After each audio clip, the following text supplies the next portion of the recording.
تظفر بهذا الأجر. يجب أيها الأخوة الكرام أن لا يكون رمضان إن شاء الله عز وجل مثل سائر الأيام، وأن لا نصوم فقط عن الأكل والطعام، فليس هذا هو المغزى ولا المقصد من فرضية صيام رمضان، ولا لهذا أمرنا رسول الله صلى الله عليه وسلم. فكم من أناس يصومون عن الحلال هم شهوتي البطن والفرج ولكن لا أجر لهم. صيامهم عار من شروط القبول، عار من خوف الله، عار من التقوى، عار من السكينة. ولذلك يخبرنا النبي صلى الله عليه وسلم بحال هؤلاء ويحذرنا أن نكون منهم. قال عليه الصلاة والسلام: رب صائم حظه من صومه ماذا؟ الجوع والعطش. مسألة يرضى. احنا لما يجي لحد الفطور تلقى الناس لما نروح في السفر يمشي 140 150 ليه هذا غير كلاسي. تلقى في الفيل يجي يصوني ويعيط لازم يفطر، لازم عند الأذان يكون بعد الميل. وين المشكل يا أخي؟ الناس يتجاهل، خونا في غزة شفتهم ساكن ياكلوا فعلا في الحيوانات، ونهار باش نقلقوا ولا سبوا ولا تعداء ولا دابوا، حنا في الخير ورانا ندابوا. ولذلك كان صحابة رسول الله صلى الله عليه وسلم إذا حل شهر رمضان كانوا يبتدروا السواري مع القرآن، يجوا كل واحد ياخذ عصا ومصحف القرآن فات ويقلي من الكلام، من هيشة الأسواق ومن الإسراف الماكلة. من مقاصد الصيام يا أخي باش نحسوا بإخواننا الجوع.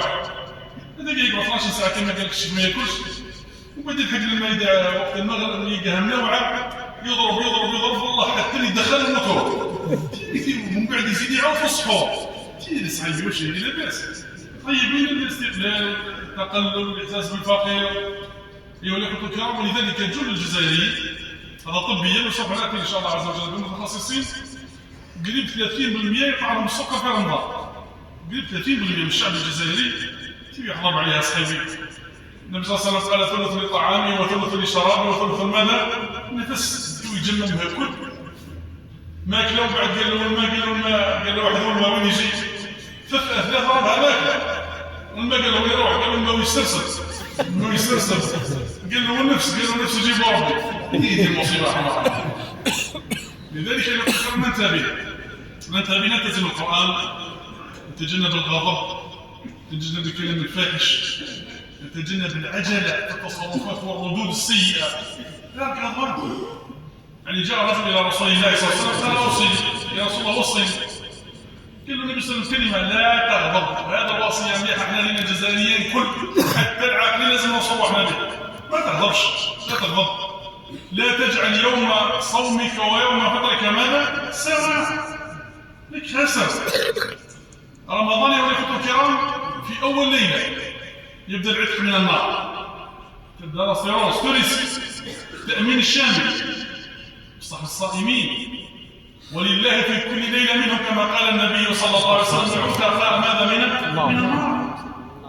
قال: من صام رمضان ايمانا ماذا واحتسابا كما ذكر في الدرس الامس غفر له ما تقدم من ذنبه.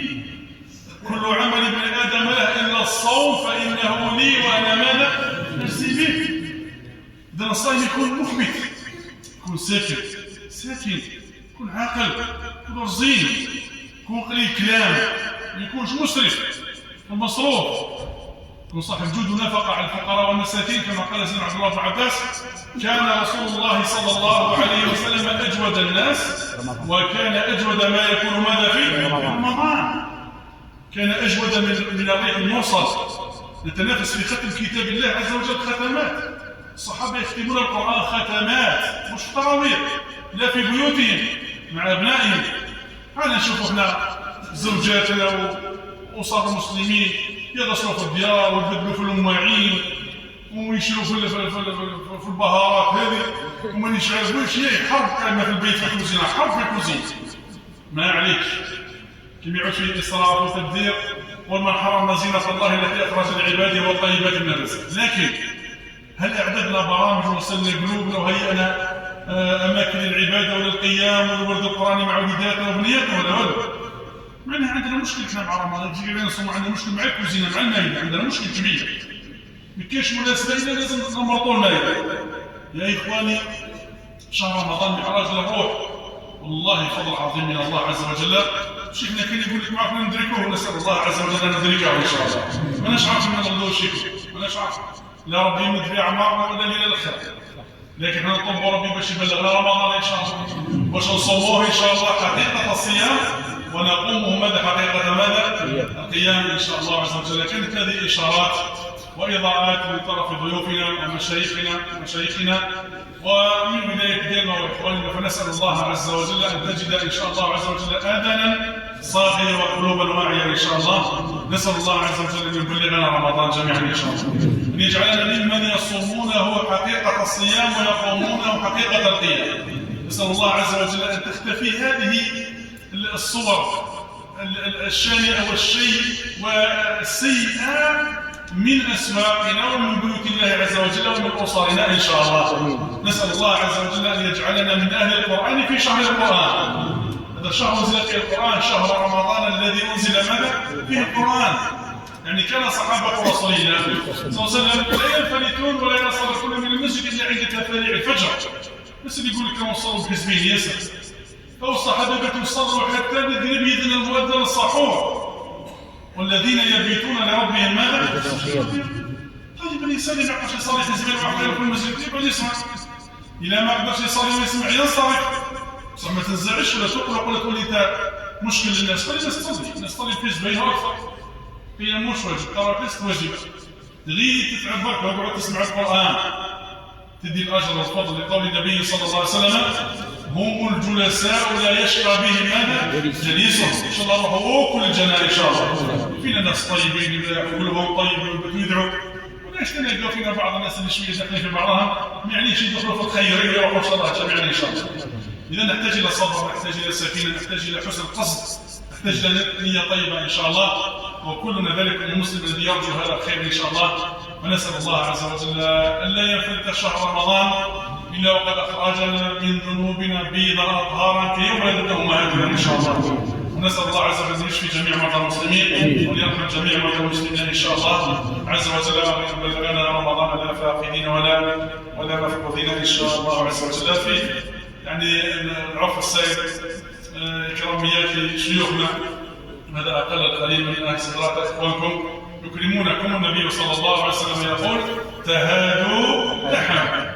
لأن هذا أمر المحبة والعبرة إن شاء الله عز وجل ليس في قيمة الهدية وإنما في القيمة المعنوية والروحية اللي هو الأخوة. إذا إن شاء الله الإكرام الأول تفضل محمد عطينا الإكرام الأول الشيخ الدكتور مفتي ولاية ديالنا مهدي جاب الله، نقدموا له شيخنا الفاضل الشيخ فريح الدافع يتفضل مشكورا إن شاء الله عز وجل مع أخذ الصور ونشر هذا الفضل وهذا الخير. أعطيها الشيخ فريح إن شاء الله يبارك إن شاء الله. خذوا صورة إن شاء الله نشر هذا الفضل وهذا الخير مع مشايخنا. خذوا صورة الشيخ مهدي تولوا إن شاء الله.